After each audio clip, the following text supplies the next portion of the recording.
Welcome to the Snobs podcast. Welcome, everybody, to the Snobs podcast. We are back for an impromptu pop-up night. That is right. We're on hiatus, but not tonight because it's Tuesday and I feel all right. I am not joined. We're Paulless tonight. I am Paul. Unfortunately, he could not make it tonight, but my buddy Sturdy is here to fill in for him. Welcome, Sir Sturdy. Thank you so much, sir. How's it going? We're almost the same complexion, too, so it works. I had to do it. That was not a prerequisite for the choice of it wasn't, but if you know Sturdy, you know I'm going to throw some stuff in there like that. Listen, it's okay. It's fine by me. You know what? I wanted to have sort of an impromptu night. I think I missed it, and I was feeling motivated. I still want to break. I still want to, I may do another impromptu pop-up show, see how this goes, but right now, the only podcast I've been putting out is the Snobs Reviews as a podcast. So you can go check it out. We put out 3 or 4 episodes of that. It's all our reviews on all the new stuff coming out and checking out. We have this, and we are coming back strong March 18th. That's the plan. We'll see how this goes. We're trying to work it all out, but we're having a good time because I'll tell you what, the world's going to hell in a handbasket, but the Scene Snobs are here for you. At least until that handbasket reaches my shores, which it has. This is our final episode. This guy. All right. You got to take it. You got to take it to the absurd level when we get back. First thing. That's true. You know, you got to bring it, and you got to embrace it as the Snob Nation, and we appreciate it. Yeah, we're live tonight, and honestly, nobody knows we're here, so nobody's watching, so we can kind of say whatever the hell we want. But if you do decide to join in, make sure you comment along. So Sturdy, I got something today. I'm listening. I picked up what I like to call an Ed McMahon. So if anybody remembers the Tonight Show, not Sturdy, he's way too young. If anybody remembers the Tonight Show from way back in the day, Ed McMahon was Johnny Carson's right-hand man. Didn't really say much, didn't really add anything of value to the show. He just mostly remained quiet, but offered great hearty har-hars and good one Johnnies every once in a while. And I got one of those in mind, and my good buddy Roy. Welcome, Roy. Yes. You already said way too much for the show. You are correct, sir. So in my hubris-filled mind, I decided to get my own Ed McMahon for our episode back. So Roy is joining us to just laugh at my jokes and make me feel a little more special. And sometimes, because we go back a long, long way, he's going to do what Sturdy often does on this show, and he's going to instigate things by throwing out random memories from way back when. Wait a minute. When does Sturdy ever instigate anything? I told him a story for 45 minutes about how you instigated an entire interview conversation that was tanking, and you just brought up Sound of Music, and it went another half hour. Hold up. Hang on. That was in self-defense because you brought up Blood Lake first. I was like, I got to defend myself. We had to save the interview. We went at each other. That interview went so bad. We literally had we had to just stop interviewing, ignore them, and just talk about the movies we wanted to talk about. Honestly, what I did, because I started slowly doing it, but the way I did it, I was like, listen, if anybody wants to go on my show for an interview for your movie, I'm not doing any more Indiegogo shit. So I'm not helping you sell your movie anymore. No. Unless you're going to give me a free copy, I'm not doing that anymore. That's one. And you never have enough to talk about. And two is your movie comes out. We are going to review it, meaning it's your movie. You're going to review it, give your honest opinion about it, and it's going to be part of the interview. You get a better conversation like that, way better conversation like that, and you get more honesty, hopefully. It's hard to argue with that, honestly. And it has worked. We've seen it work firsthand. You're a terrible Ed McMahon. You haven't laughed at any of my jokes yet. This is so uncoordinated. Listen, absurdity abounds. Paul's not here. I needed somebody to laugh at me. Sturdy doesn't quite fit the bill with the laughing at me. He just makes fun of me. It's true. All right. I want to get into a couple of conversations tonight. We have a really interesting top 5 that we kind of rolled in with topics. So we're going to talk about the top 5 ways that James Bond could probably be ruined by Amazon now that they've acquired the full rights. But before we kick that off, let's go around and talk about how are you doing, sir? What are you seeing out there in the world right now in terms of entertainment? And is it fun? Is it good? What's with all the craziness out there? I'm not finding anything. White Lotus now has 3 siblings banging. What the fuck is White? There's craziness out there. They're just throwing shit in the shows now. 3 siblings each other? Yeah, one of them's a Schwarzenegger. Yeah. Wow. Well, no, not in real life, on the show. No, I know, but still. It's So called White Lotus. It's called White Lotus. His siblings are just banging each other. Well, what is something that can be shocking on TV these days? Well, I think we're covering most things. I don't know what can be shocking anymore because real life is so damn crazy now that it's like I can't be surprised on what's on TV when I turn on the news or you read a news article and you're just like, oh wow. Oh, I'm sorry. There's something going on. I'm living in May 2024. I'm very happy with how my car's extended warranty right now. I'm good. My good. country's extended warranty. That's good. We're gonna have to buy that. We're gonna have to buy one of those, I think. God, I hope in the war of when we get taken over, it's Canada. I like that you're sticking to the laughs. I'm gonna move to Japan by then. I'm gonna be Japanese by then. Blackanese. Jeez. And the cool thing about me going there, Mick, is I'll feel how you feel because I'll be like one of the tallest people there. Yeah, but then like they're gonna handle it like Godzilla showed up. Nah. I don't want that. I don't want But that. if you want, yeah. That's different. Let me Like tell you, I'd be like maybe 4 or 5 inches, maybe a foot taller than some people, but you'd be like 3 feet taller than everybody there. The Godzilla, it'd be a big thing. And it's bigger than 4 or 5 inches. But you and Chris, King Kong, Godzilla, move to Japan, boom, dress up as Godzilla and King Kong. I've been trying to get this thing going for how long now? If we all lived close enough, I feel like that would be a series. It probably some would sort be. of TikTok series where we're just fighting in like cities and just see what everybody says, like throw each other into buildings and you shake the camera. It's very Star Trek. Doing Our wives like, nope, take it into your backyard. You're not doing it here again this time. No, go to the park or something. See, that's the America I wish I still had. I don't feel like I can do that anymore. And that's sad. I want to, I'm all about the absurdity, everybody. All right. Here's the real reason we went quick. I'm starting a new party. It's called the Grassroots Party. Our color? I haven't figured that out yet, but we'll get there. Green. I'm running for president. Here's what I propose. You ready? Mm-hmm. All right. Here's what I'm going to propose as president. First off, get all these weird ass things out. Start rehiring, getting the government running efficiently again, right? USAID, get you back up. There you go. Then you need to start reaching out to the world leaders. I'm going to talk to, what's his name in China? I'm going to talk to all the presidents. I want to talk to everybody in Europe and everybody, all prime ministers and everything like that. Canada, gotta get you good. Gotta get you good. And get Japan out here. Right? Yep. Everybody, Australia, get all the world leaders together for a summit. And I am going to propose a united federation of allies or whatever. Planets. Well, we can't, I know, but we're not planets though. So countries, united federation of countries, right? And countries and continents. And yeah. I think they already did that with the United Nations. No, better one. So here's the deal. It's only all the governments working together. Like the U.S. military is going to help train like a European military and help back it up. We're all going to be. They don't have. They already. Well, listen, we're getting there. It's not hard. We'll figure it out. We just got to work together. And then, like, if Russia wants to get rid of what's his name, and then they can come back, cool. But it's the No Billionaires Club. You all got to go to Mars on Elon's rock. And every single country, continent, all that stuff, you have to bring your food. We're all going to just have like a big potluck. Just talk about shit. Well, you don't have to bring your food. We'll supply you with food, but we all got to make our own stuff for each other. No. You have to bring your culture's food. No, what brings people together we would better supply than the ingredients here. It would be asinine to make them bring it all. Bring the ingredients with you because there's certain spices and certain things that we don't get here. That so many ingredients. Listen, there's certain ingredients that they get overseas that we don't get here. I'm with him. And on top of that, like, I don't want all the nonsense that we put in our foods here that's like not allowed everywhere else around the world. Let's bring that here. We'll have a nice, beautiful potluck, and we'll just talk about togetherness. We'll make America the cookout spot for everyone that's a part of the United Federations of Countries or wants to be. Yeah. And it'll be great. We'll do it right on the White House lawn.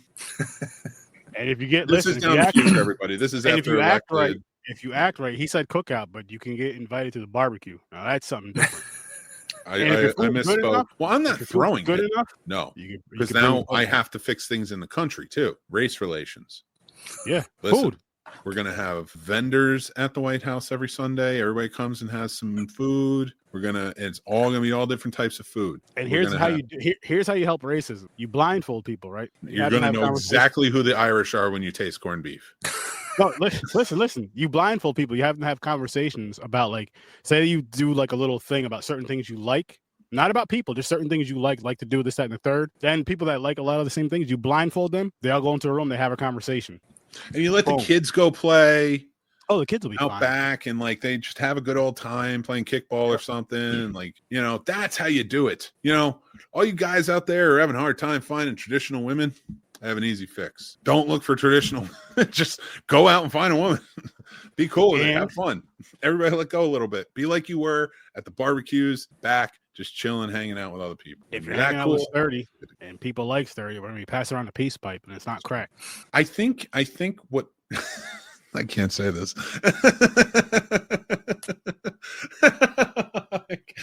I'm thinking it, and I'm like, I can't say this. This is so stupid, but I'm going to say it anyway. So I think one way we might be able to fix racism between black people and white people in this country. Hear me out. I think white people would just be cool if black people told them they were cool. Then maybe they'd believe it themselves. That's tough though, because you've built my confidence so much through our friendship, Sturdy. I'm just saying. I think the first thing I would do is like, listen, man, here, try this. Try a little seasoning on this food. If it's too spicy, you got to stand over there. It's not that you're not a bad person, but we just got to feel it out a little bit. All right, listen, I get acid indigestion. I have to pick the nights that I can. And like a Sunday into a Monday, are you kidding me? I understand that. But at the same time, if Big Mama's like, hey, Mick, I got some fried catfish with some hot sauce on here. Come try it. You're not going to say, you're going to be the first one. You're okay, I'm on my way. I'm a gentleman. I eat last. No, she calls you first. She calls you first. She wants you to try this because she promised you she was going to make this. You're going. I would ask for extra hot sauce. It'd be even better. I'd be like, listen, like you're just gonna ignore that. If the right person asks you to try a plate of food, you're gonna ignore all your allergies, all your acid indigestion, your stomach problem, all that. Oh God, am I wrong? All this is like a sweet old lady here, and you know the food's good. That's the other thing. You know the food is good. It smells good. It looks good, and it tastes good. It would fill all of Washington D.C. and everybody would love it. Yeah. We'd bring everybody together. It'd be amazing. You're going to be my vice president. Joe, chief of staff. Good. I like it. And this is future again down the line. Of course, we have a sitting president. I'm sorry. So we have to make sure that in the future process, when we are president and vice president, though, and we're doing this, security's got to be up. How do we do that? We make everybody love us. There you go. This is where you got to think outside the box, everybody. You can either strengthen your military or become awesome. And if you become awesome, your security's good because everyone's going to be like, those guys are awesome. And I mean worldly awesome, not just American awesome, because we're all people around the world. I will do Duolingo and learn all of your languages. I'm not going to lie. I have an above average IQ, but I can't learn all those languages. So I'm only going to learn a little bit, but then we'll fill each other in. I will get one of those automatic. Because by then this will be the future. I'm going to get like a transcriptor. Here's what we would do. All the cultures, it'd be mixed. It'd be a mixed cultural and age as far as, the whole politics shit goes, all that stuff. Because that's what you need anyway. That way you get ideas from everybody. You figure out what makes people comfortable, uncomfortable. Then you just kind of meet in the middle. And when you meet in the middle, again, going back to the food, you have just a big ass potluck. Who doesn't like food? Who doesn't like food? I'm telling you right now. I forget what TV show it is, but they're trying to make I think there were two brothers come together and like hug, but they've never done that, so they're always fighting. So like at one point when it's like a really tender moment, like the one guy is like fighting the strength to put his arms or his hands around the guy's arms. I feel like that would be a part of America that is like, I don't know if it's cool to be here. It's like, all right, just hug. I mean, we'll get it over with that alone. There's certain households and siblings that won't hug each other.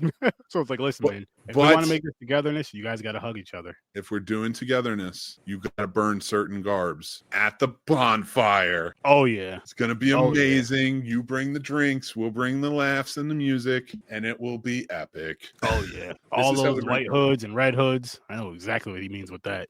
Macron, the French president. Come on down, bring your people. I want to taste some baguettes. Let's do it. You seemed pretty cool the other day. You were fact checking. Light step and fact checking. That's what you were doing. But we're going to make a cool White House. You know what? Each race gets to pick a wall of the White House and paint it. a mural. I would agree with that, but I don't want bad artists because, like, I wouldn't want someone like The me going best there and trying artists to have to be up to it. It's a merit-based system. fair. Because again, you don't want someone like me just painting your walls, trying to do some design. I mean, what the hell is that? Like, that's the world, man. Listen, whoever comes in after me can paint it white again. After I've connected everybody and they're amazing and everybody is well connected and loves everything we're doing, the next person in, probably you, can can continue on. You can repaint it white if you want, racist, but I don't know what else we can do here. And we're gonna be playing one of the best cookout songs of all time, "Living It Up" by Ja Too Rule. short? I Too wish short it was to a be little there. bit taller. Oh, that was what was his name? I thought it was too short. Skilo. Skilo. That was Skilo. See, Mixman. Race relations have been canceled. No, that's just an education thing. You know, we'll have a that's not education that's thing. not an education thing. I know the song exists. That's a mind thing. My Yeah, but- mind is not going, but like I'm actually all right. If I'm being realistic, I do not know music like I know movie. I don't know music that well at all. There's like 3 songs I know every word to in the song, and it's like Piano Man and 2 Bon Jovi songs, which from Life is going to happen. But I'm actually really, really good with it. I have to hear the song. Like, I mean, everybody knows my favorite artist is DMX. His first album, if I play, I know that thing word for word. His first album, then like a few other albums after. I know just a few tracks here and there. But music is just something that's just like you can't think of all the words if you're thinking of the song unless it's playing. And like, boom, there's a switch. Yep. You know what? Even better, we won't have cookouts at the White House. We'll do annual parties at different national forests. I like that. But we have to clean it up after. Of course. That's fine. It's a very important situation. Like, listen, it's Watch not out for just bears, about too. coming together. It's about coming together and saving Earth. And my first EO is going to be metal straws. I watched Hard Eyes. They It's can going to be protect muscle you. cards. Need to be more important in this country and around the world because they're beautiful. And I will Important. protect every single amendment, every one of them, even number 2. He's right. Oh, God. And I'll hire security for schools, If everybody's together, we shouldn't need it, but just in case. just in case. Well, listen, pedophiles are still good. We'll move them somewhere else. Move them on those deserted Catholic islands. Church, up and beat it. Come on, the laughs aren't good enough for you? We'll iron all that stuff out. This is me coming back and having this gauge of how funny I'm being. Because I Send know them back. I know my Joe's laughs, how I'm doing. We were going to talk about heroes, old heroes versus new heroes, but I got to be honest with you. I'm enjoying this one. What else can we do to bring people to, you know what? We're going to make Canada the 51st. Oh, wait, sorry. That's one. That's not. I say food, music, and different cultures entertainment. Like besides music, like what do other cultures do to entertain themselves? Like I know there's video games, there's all kinds of stuff. I'm also going to when this happens, I'm going to challenge. Yes, I said challenge because I did this about 3 years ago or something like that. Whenever the 30th anniversary of Street Fighter came out on the PS4, my OBS messed up, so I'm looking to the side, but I'm still talking. So in that game, you can challenge like other countries, and I decided it'd be a good idea to go ahead and play some Japanese kid in Street Fighter. Terrible idea. 4 rounds. 4 different matches. Didn't touch that person once. I just turned didn't even like say. I just turned the PlayStation off after that last time he beat me because I'm like, this is ridiculous. So I'm gonna go back to that again. That is fun. That would be a good one. You know what? We should start a guild. We should start here's what we do. First of all, every cabinet position except for Joe, who's joint chief, or who's not joint chief, but the chief is. Well, you have probably the same amount of background as the joint chief of staff now, but he's going to be the chief of staff. Every other position is filled by 1 Democrat, 1 Republican. They both have to share. They're co's, and they have to respond to me and talk to me before they, not before they make a decision or something, but like before they quit on each other.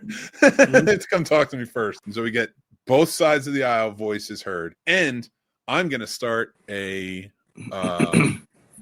governmental Dungeons and Dragons game, monthly Dungeons and Dragons game. Everybody gets to come to the big table who wants to play. You have to be a government official representative, and that's how we're going to come together, and we're going to debate each other over fun. We're going to have Mountain Dew. If you are like die in the game, we're going to have an N64 set off to the side so you can play GoldenEye with everybody else. Listen, and we're I doing like this that. old school fun night. That's how we would settle beefs instead of violence. Take it to a game. Take it to a video game. You want to And fight here's a the war with truth. me? Come to the White House. Let's play Mortal Kombat. I don't want any of your soldiers or your people dying. I don't want any of mine. Let's settle it this way. If we're still pissed off at the end of it, then we'll figure it out. But if we can figure it out together, I'm all for it. Mm-hmm. You know, we just had the Four Nations tournament in the NHL.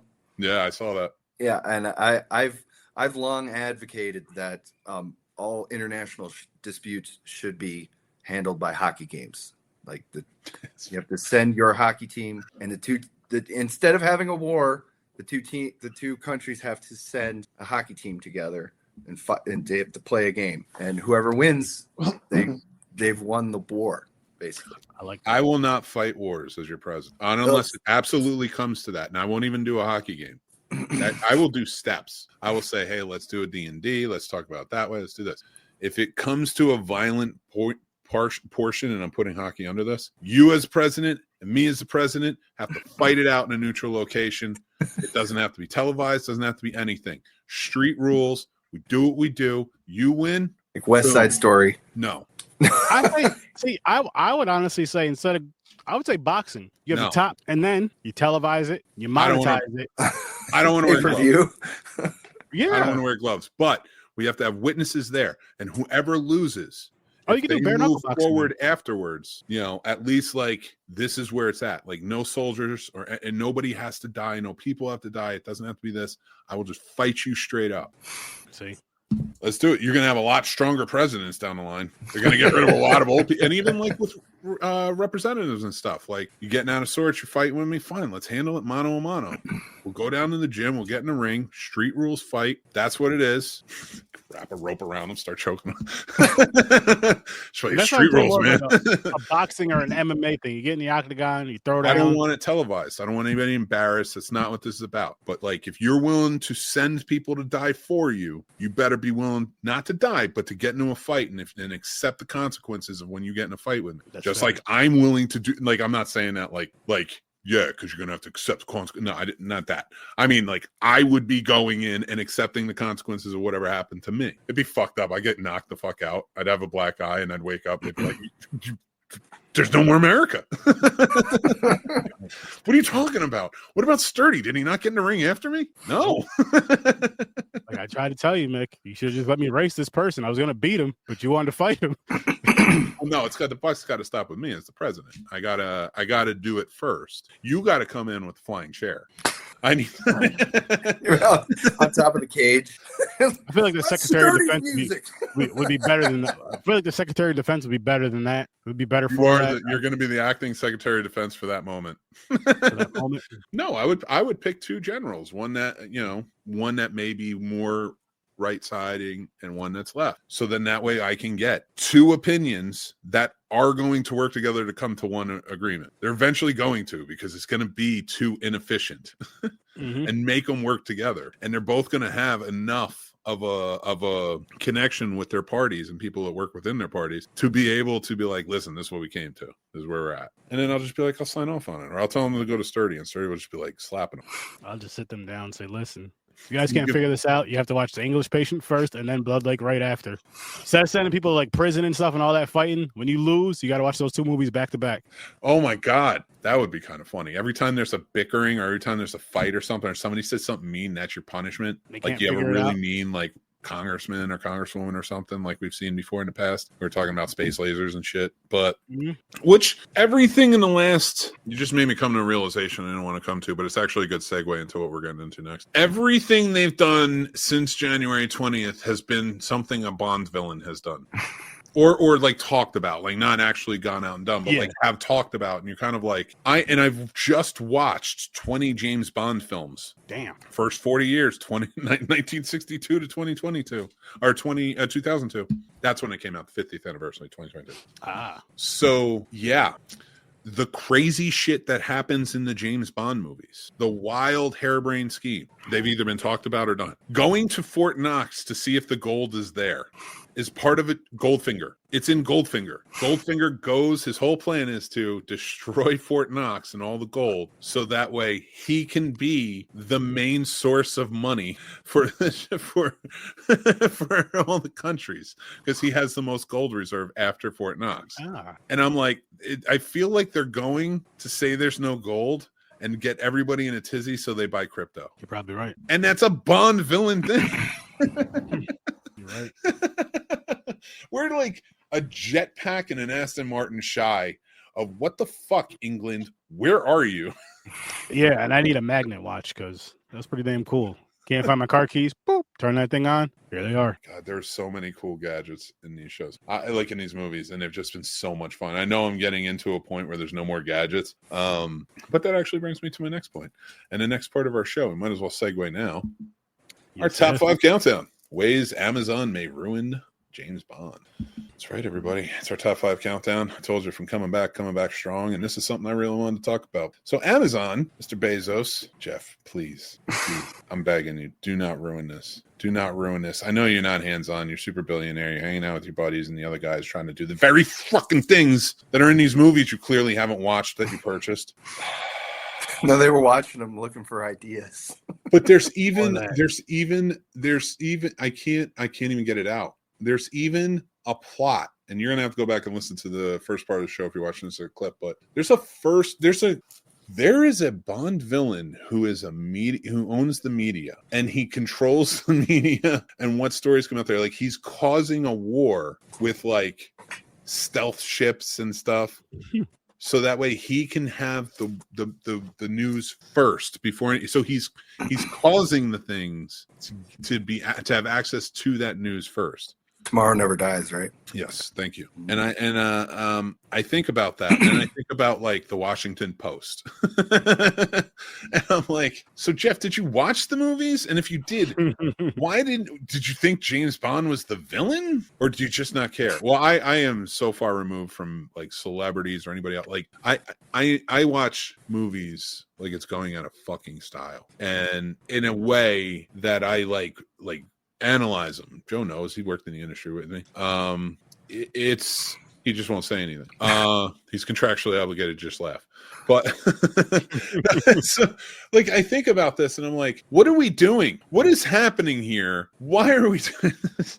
And then I watch James Bond and realize people took the wrong ideas. Like, we used to go to Star Trek and be like, we should have touchscreen things. We should have doors that open like this. We should work towards the better of this. And then I feel like tech bros started watching James Bond and were like, got it right? Fucking Octopussy.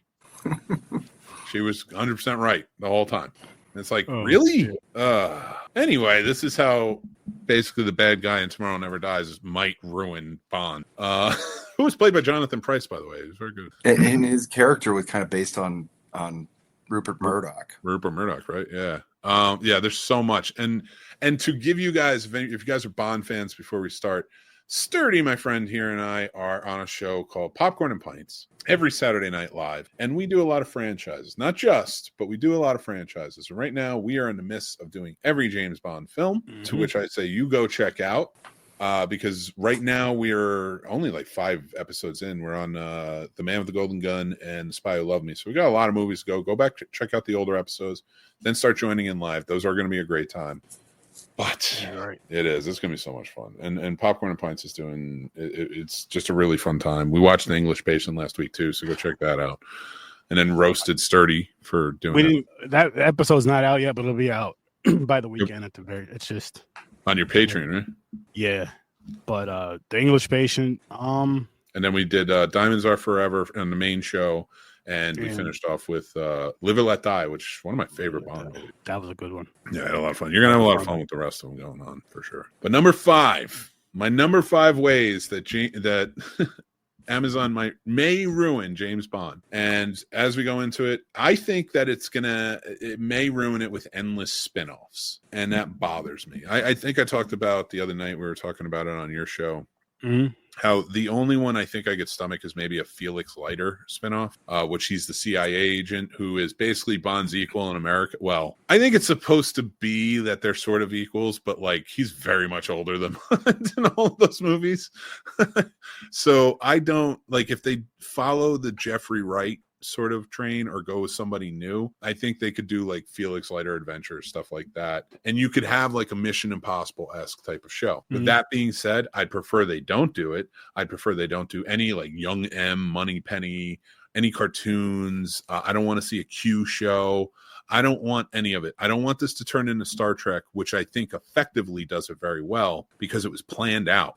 It was like as they went along, they planned out for bigger worlds in Star Trek. They never really planned out for interconnected bigger worlds in any other franchise besides Marvel and Star Wars, which don't go well. So like we saw with especially on Disney Plus, which we know they're going to get because it's Amazon. We are going to get, I'm sure of it, endless spin-offs, and it's just going to be disturbing because they're all going to fail, and it's not going to be interconnected into the world of James Bond, which we don't know what it's going to look like anyway. So that's my number 5. What do you think, Sturdy, about that one? I agree with you on that. And just to say how you like they're gonna, I agree with you 100% on that because we've been having these conversations since we found out that Bond was going to be going to Amazon. I'm afraid they're going to Marvel it, and what you were saying, just do too much. I feel like Marvel made their big mistake after Endgame where they started putting more and more out. I think Bond on Amazon is going to do something very similar, especially because it's on streaming. And who doesn't have Amazon just for the Prime, even if it's not for the movies, but if it's just for ordering stuff, who doesn't have Prime just for that? So then that way, some people that may be Bond fans are, let me go check this out. And I'm scared they're going to water it down, and I'm scared they're going to do too much. I'm scared they're going to do way too much. And if they Americanize Bond, I'm going to be very disappointed. Well, we're getting to that one. That's actually, I'm glad you brought that up to segue into the next one. Number 4 for me is taking Britain and especially MI6, the 007 program, out of the focus and putting him more of like he is a global trotter, but I just have a strange feeling that you're going to get some shadow organization he works for, that's like called, and that makes him 00, but like, please keep it MI6. Please keep him British. Please, like there's an essence there that really hits right. No matter how you feel about Britain, this, that, or the other, I think James Bond, I think, reflects a hero coming out of Britain that we can all like completely understand. Like the might is right, but also he uses his wits and stuff like that. Like we've always liked with like the MacGyvers here and stuff like that. I think taking him out of Britain and making him more global. Again, I don't care what color you make them, because if my theory is the way I live my theory, and there's going to be a whole video on that. But my theory is that every James Bond was the same person, and Daniel Craig just took over the name James Bond in 007. He was a different person. So that's essential, but there's a whole very drawn out theory. You can go read it on Substack or on our Discord. Sturdy read it, maybe. Quite possibly. And I go really in depth with it. But the reason I say that is that I don't care what color he is, because there's all different types of ethnic races and things like that in England too. Yeah. So what I just want you to keep him British, and don't just make him a different race to make him a different race. Don't make it make sense. Yeah, like again, like I don't care. We've already seen a separate 007. I don't want to give anything away with No Time to Die, but there is somebody else who takes the number 007 for reasons, and you'll find out when you get there. But you can make it where and that was a black actor. So like I don't care. We've already established this. But like you said, make it make sense. Like when they said Idris Elba, which I think he's too old for the role now. I think you got to be in like the 30s, 40s. Especially if you're starting fresh. Mm-hmm. I don't know who, but you can go. There are plenty of actors of all different races that could work, but do not take it away from Britain. Agreed. That is my biggest, don't ruin it that way. Keep it in Britain, keep an MI6 007 program. I think that's important. That's why it was written in, keep true to the books a little bit. All right. This one's sort of a sub. What do you think of that, Sturdy? I'm sorry. I didn't even. No, I was going back and forth. I agree with you 1,000% on that. As far as, that's why I said don't Americanize it. Keep it in Britain as far as like the main, or in London as far as like the main thing. Keep him British and all that good stuff. And I'm just scared they're going to Americanize it, because we tend to do that here. We tend to buy something and then just ruin it when it comes. They already have, technically, because in the 1950s they did it. teleplay of Casino Royale based on the book, and James Bond was an American agent, and Felix Leiter became Clarence Leiter. He was an MI6 agent, and so like it just became a teleplay of Casino Royale, but they Americanized. And Don't do that, America. Please don't do that. Don't do that. Don't do that. We already have one with the Mission Impossible. Like, do that. We already have. Also, we already have Fast and Furious, stuff like that. Like, you got enough America. Yeah. And I also don't want them to Americanize it in a way where it's like, even all of the stunts and the way it was seemed very British. Like, it seems like it was like a British production. This, like, I listen, I love American action film, but they're just different. Completely. Now, how would you feel if they went, and I've never read the books, but if they went with this Amazon thing, if they went more towards the books? I'm fine with that. Like, because the Living Daylights and License to Kill were very much trying. Well, let's go back to the Living Daylights more so, because that was more so trying to be like the books. And I think they did a good job. It's more straight laced. You know, it's not as like bonkers as like the movies make it with all the stunts and such. But I mean, but I think that's where, okay, so then we'll get to my number 2 on that, because my number 2 I think will answer that question. But let's get to number 3 real quick. And my number 3 on this is prequels. I don't want prequels. I don't want young James Bond. I don't want James Bond as a kid. I don't want cartoons of James Bond. I want nothing but James Bond movies ultimately, but don't set them as prequels. If you're starting anew and it's a new guy, or you're whatever, you're starting over, fine. You can start from the beginning with the stories. You can retell some of the old stories if that's what you're going to do. I wish you wouldn't. I wish you'd keep it in line. But if that's what you're going to do, fine. I just hope that they don't prequel this. Now, to let everybody know that you're still here, Joe, you worked on the prequels for Star Wars. Yes. On the 3D conversion of them, yes. Yes. Well, now that you've talked, everybody knows that you're still here in the podcast world. And he's the man. So, but yeah, how do you feel about it, Sturdy? Do you want to see prequels of everybody and everything? No, I wouldn't. I'm going to tell you this, though. If they did anything animated, or I mean, if they did any type of series, I want it to be animated. I don't want a live action Bond series, TV series. I want cartoons. I want animation, and I want it to be bonkers. Okay. All right. British and bonkers. James Bond Jr. then? Yeah. Or James Bond the Third, even if they wanted to go that way. Yeah, we even figured out. We even figured out on the show, like, James Bond Jr. is 91. He was 17. So we figured out who the mom would be based on that. Bond, yeah. But let's get to our number 2, which is sort of like we were talking about earlier.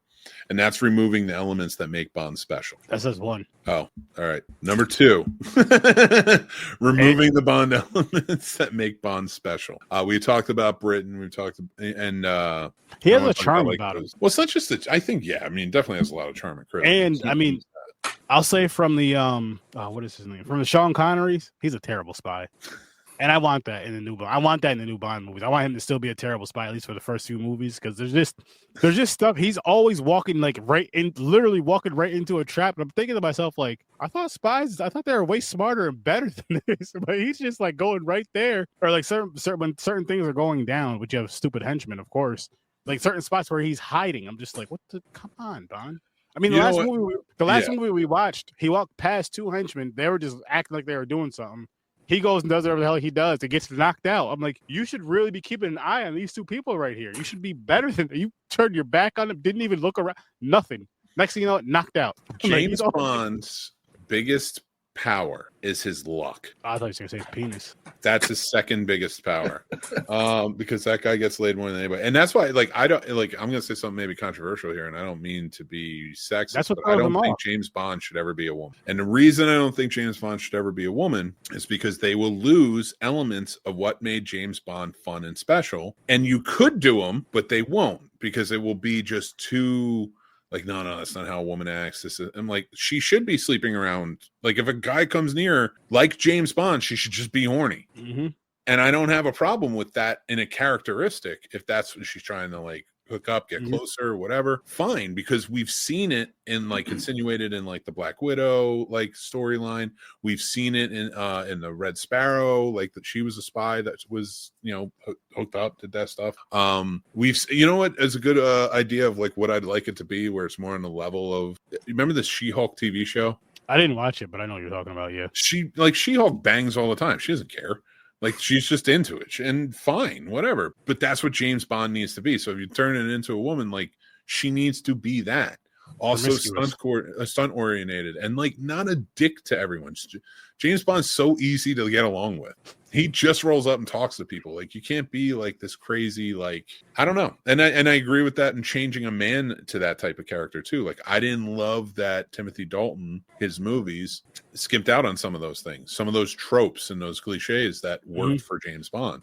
So it's not really just about what they do with like, because if anytime these writers get together and try to do something creative and they do a gender swap in a character of an older character, or they do like a race swap, things like that, I'm not against them, but they make the swap about the race. Yeah. They make it very evident and talk about those things. And it's like, I don't need to know why James Bond is black or a woman. I just want James Bond to be James Bond. And if people can't accept that, you need to ignore them, because your fans just want to see James Bond. Damn right. So like that's where I'm coming from, is like if you're going to try and overcorrect something by doing this like kind of pandering, you're going to ruin a character that I really enjoy. Just keep him white at this point. You know, if that's the case, like if that's the only race that can get away with being so much of an asshole. I hate to break it to you, but that's probably why he has Luck as his best friend.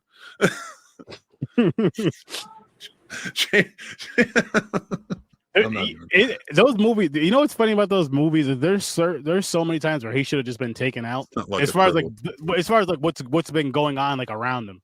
Like there isn't one of the movies, I don't remember which one it was, where there's a bunch of they're on him and the chick are on a beach, and there's somebody from a boat just shooting at them. There's another time it's on Her Majesty's Secret Service with Lazenby. Yeah, I didn't like that one too much. And then there's the one where this is one of the earlier, I think it was the first or second one, with the helicopter chase where someone's in a helicopter, him and the girl are in the truck or whatever, the truck's getting shot at, and then they're just like hiding around hills and stuff. I'm like, it's a helicopter flying over you. How did you make this thing crash, Bond? But yeah. I'm not mad at it, and that's what I would want from the Amazon Bonds is the ridiculousness and the stuff of that. Like you have to keep doing that stuff, of course, more to these times, because that's another thing I did like about from where we're at now, from what I've seen to where we're at now, is the technology gets better, the cars are different because the years are different. So of course it's gonna kind of upgrade with that. So hopefully, if they do redo it, I say don't do a prequel like you said, don't do a remake, just start from scratch. Use the source material as far as as far as like certain things for Bonds, as far as how he is. But do it in these times. Like if it was dropping in 2025, have 2025 stuff in it, 2025 technology, or even further ahead to be ridiculous. That's perfectly fine too. But don't go too far, Going back to the prequels part though, what if they did period piece James Bonds, but they fit him in as like this was just another adventure? I don't know. I think they would drop the ball. Really? I think it would be kind of interesting to see a 60s style James Bond. It could be, but it also depends on who's directing it and all this other stuff and who's a part of it. We talked about that on your show. Christopher Nolan, man, get it done. Done. I'll be down. That's funny when Chris brought that up, and that was all. Because I asked the original guy, I was like, "Yo, Mick," I was like, "I'm coming to you because you know more about directors and all that stuff." I was like, "Who would you pick as a director for this movie?" And Chris threw out Nolan, and you were saying something at first, and as soon as he said throughout Nolan, you just stopped talking and we're just thinking for a minute. I thought about everything it could be. I thought about the entire Dark Knight trilogy we could get in the James Bond world. All I want is that. Well, now Christian Bale has to be Bond just because he's British. Yeah. Works. There you go. He'd be a good Bond. I don't think anybody would have a problem with James Bond. I'm trying to think of young. Like I liked when they said the what's his name, Aaron Taylor Johnson. When I heard him, I was like, he'd be a really good Bond. Trying to think of some of the good ones, but I can't. Like I just want Christopher Nolan. No, like Jesus. Tom Holland grows up a little bit. Like I mean, literally in size, he could be Bond. Christian Bale's 51 though. He'd be a little too old. Yeah, but dude looks like he did 10, 15 years. Well, yeah, I probably can't do this. But because I'm looking at it, like, say if they do like 6, 7 Bond movies, if they did that many, because they're gonna do a few. They're gonna do a few. They didn't pay all that money for Bond just to do 2 or 3 movies, unless it really flops hard. I would honestly, I think if they wanted to be smart about it, just keep making Bond until so you can keep making the movies. Have a different British actor. Just keep a white Britishman for now, and pick different, like 5 or 6 different British actors who are in like their mid 30s or something like that, or even like their 30s. and just keep making movies and say they're all in a line. These are all James Bond. They just all have different faces. We've settled it. Bond is good, you know? So now you can tell stories and just be like, that's what we're doing now. We're telling stories and then continue it. They're never going to do that. You could do something so interesting with that and so experimental as filmmakers if you did that, because you could get like one time where a director's like, hey, I'm doing this trilogy of James Bond. I picked this guy. And then they can start working on the next movie after that, after the third one, you know, and have James Bond stories in between. And really, like, now would you space them out every 2 years like they did? Well, except for that 1 6 year gap, but like almost go for like every 2 to 5 years. Would you have a different director? So say if they did the trilogy thing, right? Say they did the trilogy for the first 3. Would you have a different director for, say, the next 3? If they did it, say if they did in trios. Well, think about it this way. So you had 4, 5, 6 in the 60s. You had 1, 2, 3, 4, 5 in the 70s, 5 in the 80s, 2 in the 90s, 2 in the 2000s, and 5 in like between 2015 or no, like 2008, like Casino Royale came. So like they spread them out so far. That's why Daniel Craig's like, I can't sustain this, dude. I'm old at this point, because it's like almost 20 years worth of going. So I think to do that, you got to pick different directors. Like early on, they always had like, a stock of directors who would take over and like, okay, you're directing this one, you're going to direct the next one, you're going to direct this one, then you're coming back from the first one, then directing this one. And I thought they did well. In the 80s, they had one director for all 5 movies, John Glenn, but they all had a very similar tone, except for A View to a Kill. It's wild, but I love it. Christopher Walken's badass. And then like, you know, so like, and then they got like newer directors. So like they changed the pattern of how they did it, but I hope they would get stop hiring, unless you hire Christopher Nolan to tell an epic like trilogy of James Bond, stop hiring big time directors. Like Sam Mendes did a great job. All these guys did amazing jobs on these Bond movies, but that's why they took almost 20 years, because all of these directors, there's so many great directors who are at their indie level or just at the low budget studio level that you can get, that it would be a stock company of directors that probably love James Bond and want to tell these tales, and you can keep them going and shine lights on certain directors. I dig it. But I also hope that they do what they did in the 60s, which is get writers who are British to write. Roald Dahl writing a James Bond movie, like that's huge for the 1960s. And there's so many, you know, the music's always done by a huge star at the time. Like you have to keep up with certain traditions, and that's why I say for number 2, don't lose with Bond special. But now we're on number 1, and I wanted to say this to finish it off before we go. Turning it into a TV series like Jack Ryan or Reach or other shows like that, like you had talked about earlier, Sturdy.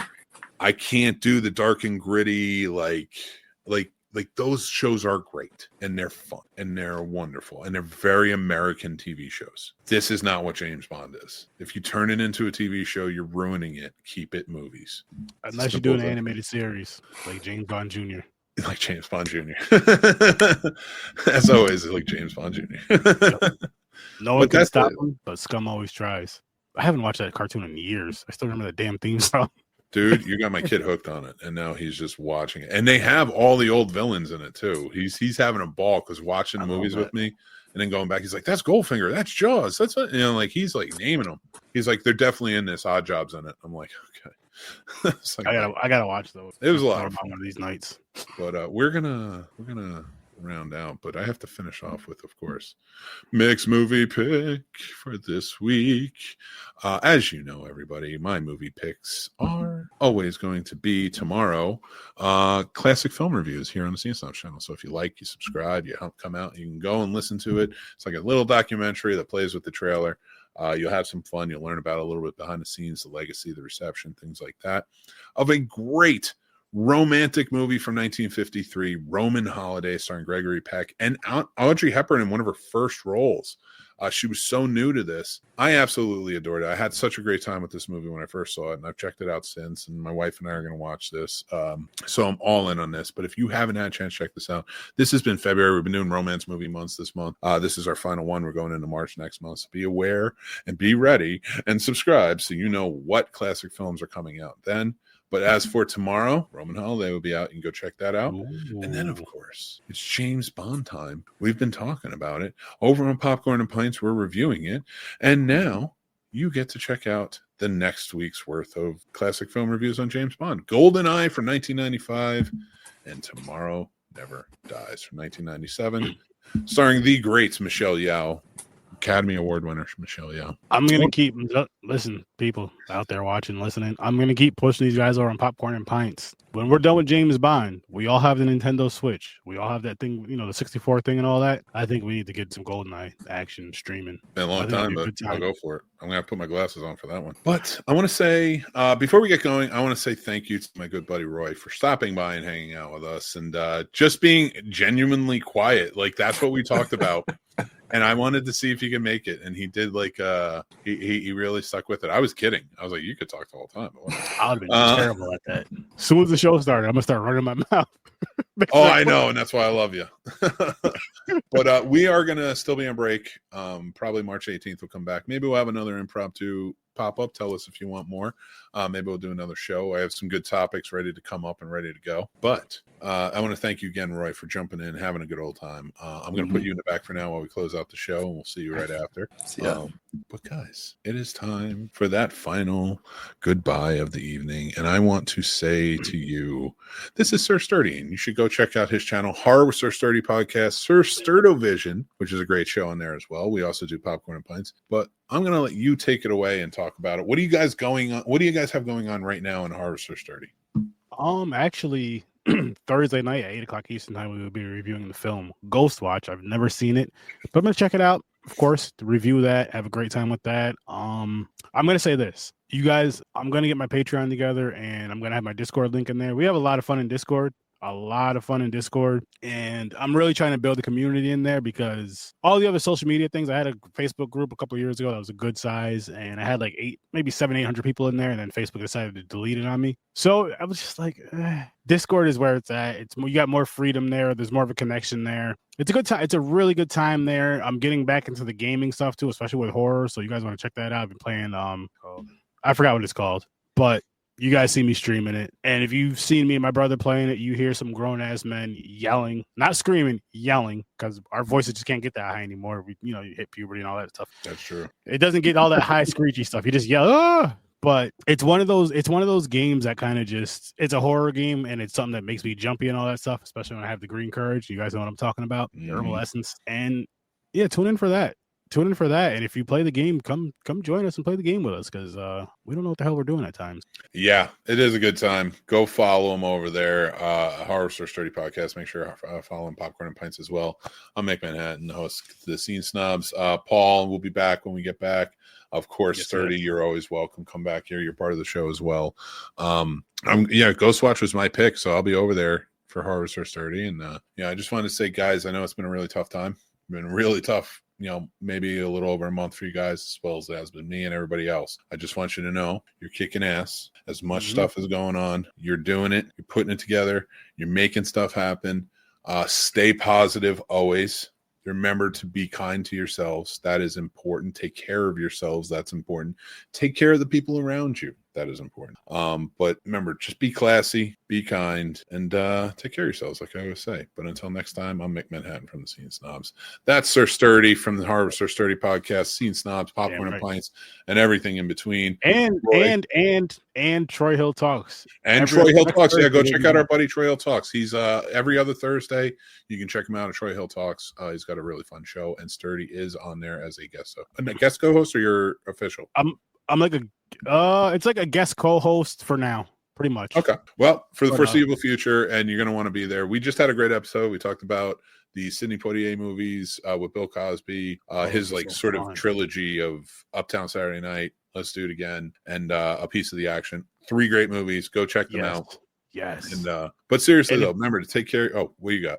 I was just going to say, listen, Let's Do It Again, J.J. Walker, middleweight champion. All I'm going to say. Great movie. It's absurd. It's bonkers. Go check it out. But again, until next time, remember, be kind, take care of yourselves, and stay classy. And I'll talk to you guys soon. Take care.